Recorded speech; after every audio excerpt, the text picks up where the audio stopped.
是毋是开始来看苏丹红环境啊粉的风波，佮继续的炭烧。消署是表示讲，到昨初5已经回收封存的咸姜啊粉甲相关的产品，已经超过122000公斤。目前有各5批在检验，拜5进前会有结果。也毋过扩大抽验完成了后，市面上敢会佮出现有问题咸姜啊粉的，消署嘛毋担挂保证。地干苏丹红、河南姜粉到一全台真济食品品项，包含社会鲜、海底捞、八方云集等，拢含有食安的记录。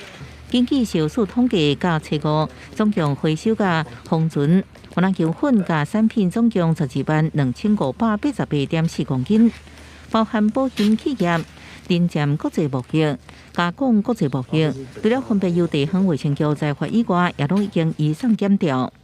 都有违反食安法第15条。第1项第10款，这是有行者要移送的。那另外他们各有不同的，比如说篡改检验报告这些，检调都已经介入处理了啦。到时候行者的部分没有起诉，回头我们还会用食安法可以裁处6万到2亿元。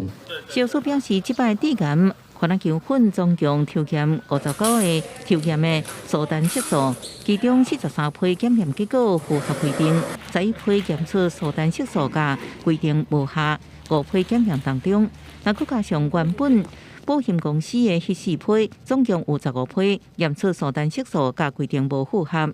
另外5批有原在检验当中的部分，按算上紧，这礼拜5结果会出来。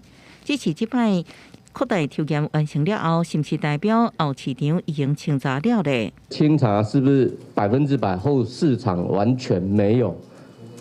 我想我们不敢这样的打包票了，但是我们的跟卫生局的稽查会继续努力，卫生局也继续在稽查当中。另外，消署也为3月7号开始，伫外防网站收检线河南姜粉检出苏丹色素无合格全区，内底有违规业者无合格原料保验暗符。